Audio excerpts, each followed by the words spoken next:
अस्सलाम वालेकुम दोस्तों, अल्लाह पाक के बेशुमार करम फजल और रहमत से आज एक बार फिर मुझे सबील लगाने की सआदत हासिल हो रही है। ये मेरी कोई बड़ाई या कमाल नहीं बल्कि मेरे रब का ख़ास करम है कि उसने मुझे अपनी मखलूक की खिदमत का एक छोटा सा ज़रिया बनाया।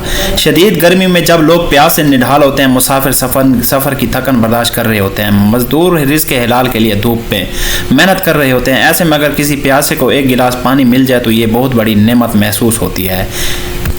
मुहर्रम और अहराम के ये दिन इस्लामी तारीख के निहायत अजीम, दर्दनाक और सबक आमोज दिन हैं। ये वो अयाम है जो हमें सब्र, कुर्बानी, इस्तकामत, वफादारी और इंसानियत की खिदमत का दर्स देते हैं। अफसोस की बात यह है कि आजकल बाज़ लोग हर नेकी में इख्तलाश करने लगते हैं। कोई कहता है सबील लगाना दुरुस्त है, कोई कहता है नहीं, कोई इसे सवाब समझता है और कोई तनकीद करता है। लेकिन मैं एक बात ज़रूर जानता हूँ कि नीयतों का हाल सिर्फ अल्लाह ताला जानता है। कौन किस मकसद के लिए कोई अमल कर रहा है, इसका फैसला बंदे नहीं बल्कि रब्बे कायनात करता है।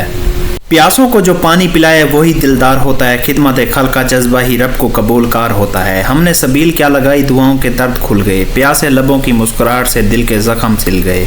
ना शोहरत की तलब है, ना तारीफ का अरमान, बस प्यासों को पानी मिले यही है मेरा ईमान। धूप की शिद्दत में जो पानी बांटता है वो इंसानियत के चिराग दिलों में जलाता है। मुहर्रम का पैगाम है सब्र, वफा और एसार। प्यासों की खिदमत में पुशीदा है रब का प्यार। करबला की याद दिलों में जगाए रखते हैं, इसलिए प्यासों को पानी पिलाए रखते हैं। नेकी वही है जो खामोशी से अंजाम पाए और किसी प्यासे की दुआ बनकर अर्श तक जाए।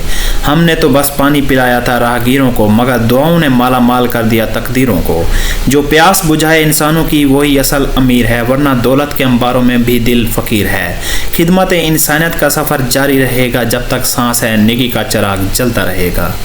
मैंने ये सबील ना किसी शोहरत के लिए लगाई, ना किसी तारीफ के लिए और ना ही किसी दुनियावी फ़ायदे के लिए। मैंने सिर्फ इतना देखा कि गर्मी अपनी शिद्दत पर है, सूरज आग बरसा रहा है, लोग पसीने में शराबोर हैं, मुसाफिर तवील सफ़र कर रहे हैं, मजदूर सख्त धूप में रिज़्क़ हलाल कमाने के लिए मेहनत कर रहे हैं, बुजुर्ग कमज़ोर जिस्म के साथ रास्तों में चल रहे हैं, औरतें और बच्चे शदीद गर्मी का सामना कर रहे हैं। ऐसे में अगर एक गिलास ठंडा पानी किसी की प्यास बुझा दे, किसी थके हुए मुसाफिर को सुकून दे दे, तो किसी बेहाल इंसान के चेहरे पर मुस्कुराहट ले आए, तो इससे बढ़कर खुशी और क्या हो सकती है। अल्लाह पाक के फजल और करम से मेरी इस मामूली सी कोशिश से बेशुमार लोगों ने पानी पिया। किसी मुसाफिर ने दुआ दी, किसी बुजुर्ग ने हाथ उठाकर खैर मांगी, किसी माँ ने अपने बच्चों को पानी पिलाया, किसी मजदूर ने चंद लम्हों का सुकून महसूस किया। ये मनाजिर देखकर दिल को एक अजीब सी खुशी और इत्मीनान मिला। इस वक्त एहसास हुआ कि इंसानियत की खिदमत का जज्बा आज भी जिंदा है और लोगों के दिलों में एक दूसरे के लिए मोहब्बत अब भी मौजूद है। आज ज़रूरत इस बात की है कि हम एक दूसरे पर तनकीद करने की बजाय एक दूसरे के अच्छे कामों की हौसला अफजाई करें। अगर कोई शख्स खलूस नियत से इंसानों की खिदमत कर रहा है तो इसके अमल का फैसला अल्लाह पर छोड़ देना चाहिए। हो सकता है कि एक प्यासे को पानी पिलाया जाने वाला अमल अल्लाह ताला की बारगाह में इतना पसंद आ जाए कि वो बंदे की ज़िंदगी भर की कोताहियों पर रहमत फरमा दे, क्योंकि रब दिलों के हाल जानता है और नीयतों को देखता है।